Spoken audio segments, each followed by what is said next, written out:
Welcome back, everyone, to the deep dive. Today, we're getting into something pretty cool, the world of vintage cameras. Specifically, we're looking at one particular model, the Ricoh Hi-color 35. Its owner actually calls it Blacky, which is kind of fun. And our mission today is really to unpack its story, what's special about it, what are its, charming quirks, and also some unexpected problems the owners run into lately, because this isn't just about the specs, right? It's really about the experience of using an old camera like this. Absolutely. And what's fascinating here is how a camera from, a totally different era can still offer such a distinct creative feeling, even with all its limitations. This model, I think, is a great way to see how those older designs, those mechanics, still resonate today, how they shape photography. Okay, so let's unpack this. What is the Ricoh Hi-color 35 Blacky? Right, so Blacky is a 35 millimeter format camera. For anyone used to digital, think full frame sensor size, basically. But the camera itself, surprisingly small, actually, very compact, easy to handle. And the reasons the owner got it are quite interesting. They tell you a lot about personal taste. They were apparently inspired by another Ricoh, the Auto Half, which is known for being, cute. And it had this mechanical automatic film winding. Oh, okay. So they wanted something similar, that mechanical auto wind feature, but maybe just as important, maybe more, was a strong preference for black cameras. And a lot of classic cameras are silvers, so finding this one, Blacky, in black, that was a huge plus. Right. And this brings up a really interesting point. How much does just plain old personal aesthetic, how things look, play into the tools we choose? Even something functional like a camera. That is interesting. So it wasn't purely about capability. It was very much the look, the feel. You sometimes hear people say, you shouldn't care what a camera looks like, just what it does. Is that fair, do you think? Or is there real value in liking the form of your creative tools? I think there's absolutely merit to it. Especially with something you hold, something you interact with creatively. If you love how it looks and feels, you're probably going to use it more, enjoy it more. It becomes part of the whole process. Now, digging into Blacky a bit more, the real heart of it, I think, is its mechanical nature. Okay, yeah, tell me about that. What's the mechanical charm? Well, the big thing is that spring-driven automatic film winding. It's all mechanical. The owner apparently really loves the sound it makes.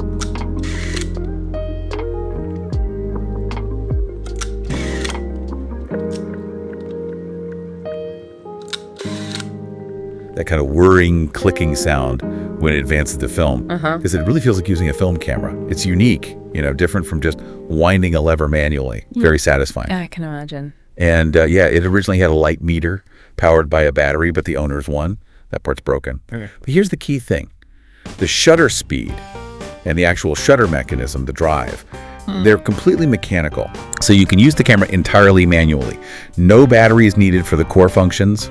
The shutter speeds go up to 1/1300th of a second, which probably means it was designed with maybe 400 ISO film in mind, or something in that 100 to 400 range. Okay. It can be a bit limiting in really bright sun. You might overexpose. Right. But overall, the fact that it can work just mechanically, it's a testament to the design, isn't it? It offers this reliability that electronics sometimes lack when the power's out. So it actually sings to you when you use it. That's worlds away from a silent digital camera, isn't it? It sounds like it gives you this very raw, very mechanical way of taking pictures. Now, one thing that really caught my eye was the focus system. How does that work on Blacky? It's not autofocus, obviously. No. It uses what's called zone focus. Yeah. Or as the owner puts it, estimating focus. Estimating focus. Yeah. So instead of precisely dialing focus, the ring has these simple marks. There's like a mountain symbol for infinity, far away stuff. Then a middle mark that's roughly 2.5 meters, maybe 8 feet or so.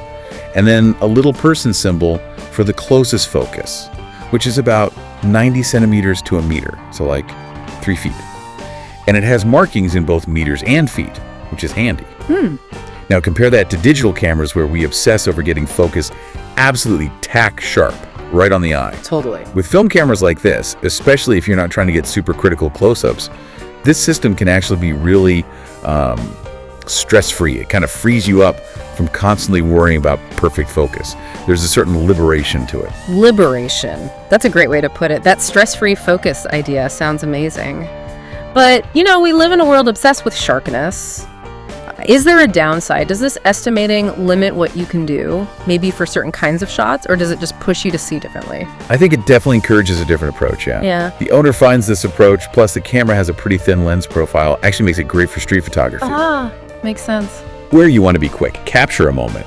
And maybe getting the focus exactly right isn't the absolute top priority compared to, say, the composition or the timing. Yeah. It forces you to think more about depth of field, about framing what's acceptably in focus. Right, you work with the system. Okay, what about looking through it? The viewfinder. Yeah, so it has its original built-in viewfinder, and it's pretty functional, actually. It shows you the frame lines.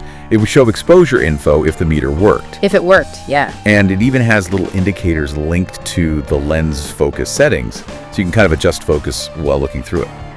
But the actual view you get is quite small, a bit tunnel-like maybe. Okay. So because of that, the owner actually prefers using an external viewfinder. You know, when you slide onto the accessory shoe on top. Ah, like a bigger, brighter one. Exactly. And it's funny, the owner actually finds the look of this tiny camera with a big external viewfinder attached. Yeah. Well, they described it as cute. It adds to the whole aesthetic for them. So again, it shows how personal taste really shapes how you use a tool and even how you perceive it visually. It becomes its own little statement piece. So Blacky sounds like this fantastic mix of mechanical feel, creative freedom. Right. A really unique thing. But like you said, it's vintage gear.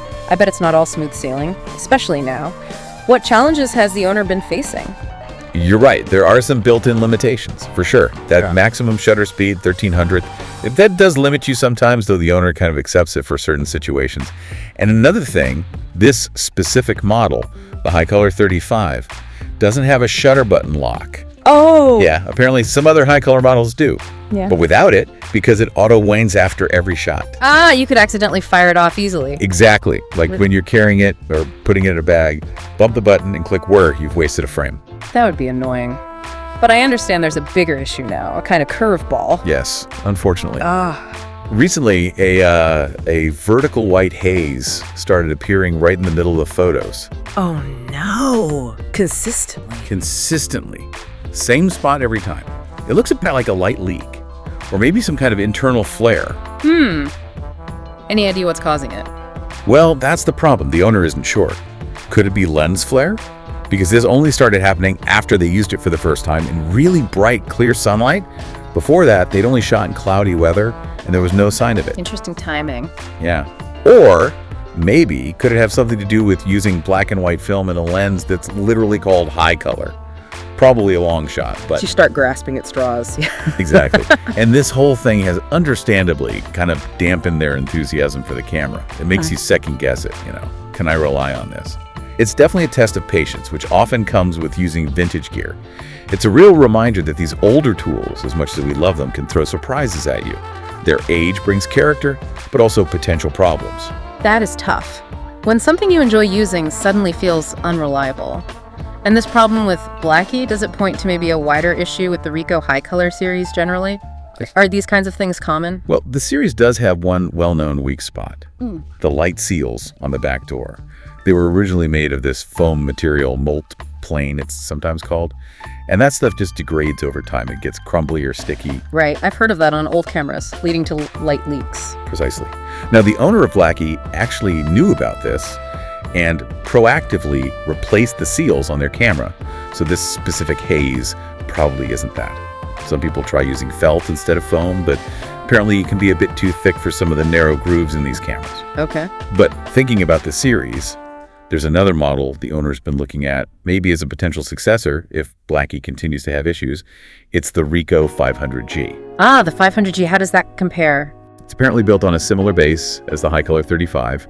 Similar kind of construction. It's mostly seen in silver, but people think black versions exist. And it has this rather nice rounded corner leatherette design that the owner finds appealing. But, crucially, the Ricoh 500G does have a shutter release lock. That addresses the accidental shot problem. Exactly. So, yeah, given that improvement and maybe a slightly different design appeal, the owner's kind of keeping an eye out. If a good 500G came along, they might consider switching. It's like considering trading in a beloved, quirky old car for one that's just a bit more reliable. A bittersweet thought, maybe. So that brings us through the whole journey with the Ricoh Hi-color 35, with Blacky, We've touched on its unique charm, that mechanical winding sound, the freedom of just estimating focus, but also these real challenges that pop up with vintage gear. Yeah, and I think a really important point here is that these cameras, especially the older ones, they're not just inert objects, are they?